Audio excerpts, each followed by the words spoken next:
کبھی کبھی ایک انسان پوری قوم کی تقدیر بدل دیتا ہے۔ ایک خواب دیکھتا ہے اور پھر اس خواب کو حقیقت بنا کر چھوڑتا ہے۔ یہ کہانی ہے ایک ایسے شخص کی جو تنہا تھا مگر اس کی محنت نے پوری قوم کو مضبوط کر دیا، جو سادہ تھا مگر اس کا وژن دنیا سے آگے تھا، جس نے صرف سائنس نہیں ایک قوم کو وقار دیا۔ یہ کہانی ہے ڈاکٹر عبدالقدیر خان کی، پاکستان کے ایٹمی ہیرو کی، ایک ایسے سپاہی کی جس نے بندوق سے نہیں علم سے جنگ لڑی۔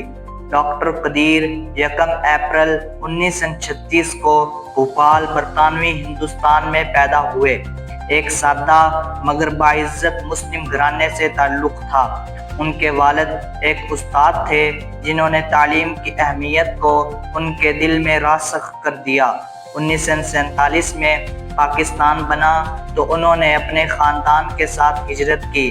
کراچی آئے جہاں انہوں نے اپنی ابتدائی تعلیم مکمل کی۔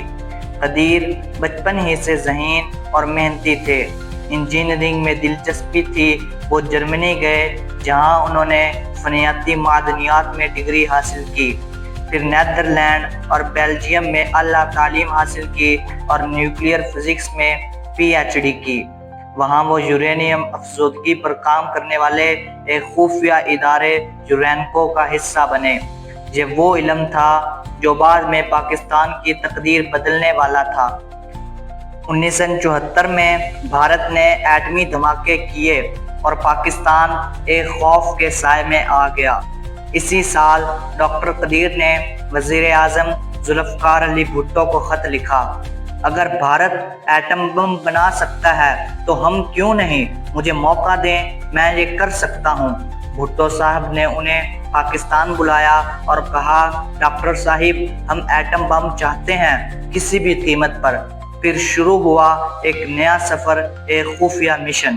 1976 میں کہوٹہ ریسرچ لیبارٹریز کی بنیاد رکھی گئی۔ ڈاکٹر قدیر کو مکمل اختیار دیا گیا۔ دن رات چھپ کر خفیہ طور پر ایک ایسی لیبارٹری میں کام ہوا جہاں وسائل کم مگر جذبے بلند تھے۔ پوری دنیا کے انٹیلیجنس ادارے پیچھے لگ گئے، لیکن پاکستان کے شیر خاموشی سے اپنا کام کرتے رہے۔ 1998 میں بھارت نے پھر دھماکے کیے۔ پاکستان پر دباؤ تھا دھماکہ نہ کرنا ورنہ پابندیاں لگیں گی، لیکن پوری قوم نے ایک آواز بلند کی، اب نہیں تو کبھی نہیں۔ 28 مئی 1998 کو بلوچستان کے پہاڑوں میں پاکستان گرجا۔ پاکستان بن گیا دنیا کی 7ویں ایٹمی طاقت اور پہلی مسلم ایٹمی ریاست۔ یہ سب صرف ایک شخص کی وجہ سے ممکن ہوا، ڈاکٹر عبدالقدیر خان۔ پاکستان نے انہیں محسن پاکستان کا لقب دیا۔ انہیں 2 بار نشان امتیاز دیا گیا۔ لاکھوں نوجوان ان سے متاثر ہو کر سائنس کی طرف آئے۔ قوم نے انہیں اپنا ہیرو مانا، اپنی پہچان بنایا۔ لیکن دنیا خاموش نہ رہی۔ 2004 میں مغربی میڈیا نے الزام لگایا کہ ڈاکٹر قدیر نے نیوکلیئر ٹیکنالوجی ایران، لیبیا اور شمالی کوریا کو دی۔ جنرل پرویز مشرف کے دور میں ٹی وی پر معافی دلوائی گئی اور وہ نظر بند کر دیے گئے۔ یہ لمحہ پوری قوم کے لیے دکھ اور شرمندگی کا تھا۔ ایک قومی ہیرو کو اس طرح رسوا کیا گیا۔ آج بھی سوال باقی ہے، کیا وہ مجرم تھے یا قربانی؟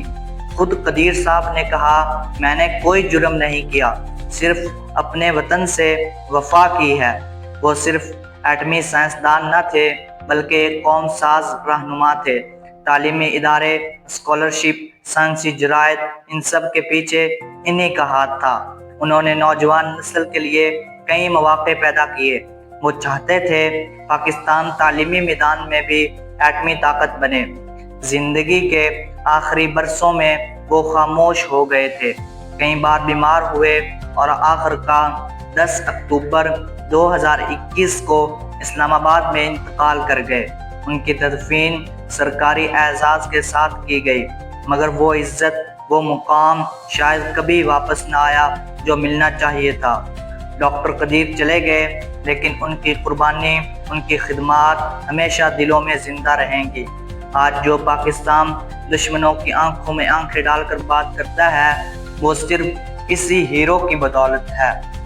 قومیں وہی عظیم بنتی ہیں جو اپنے ہیروز کو پہچانتی ہیں۔ ڈاکٹر عبدالقدیر خان صرف ایک انسان نہیں، ایک نظریہ تھے۔ پاکستان ان کا مقروض ہے اور ہمیشہ رہے گا۔ سلام اے محسن پاکستان۔ ڈاکٹر عبدالقدیر خان آپ قوم کے دل میں ہمیشہ زندہ رہیں گے۔ اگر آپ کو یہ ہماری کاوش پسند آئی ہو، اگر آپ بھی سمجھتے ہیں کہ ہمیں اپنے ہیروز کو یاد رکھنا چاہیے تو چینل کو سبسکرائب ضرور کریں۔ آپ کا ایک سبسکرائب ہمیں مزید ایسے سچے، اصلی اور دل سے جڑی ہوئی کہانیاں لانے کا حوصلہ دیتا ہے۔ اور ہاں، بیل آئیکن کو دبانا نہ بھولیے گا تاکہ اگلی ویڈیو کی گھنٹی سب سے پہلے آپ کے پاس بجے۔ ملتے ہیں اگلی شاندار ویڈیو میں۔ اللہ حافظ۔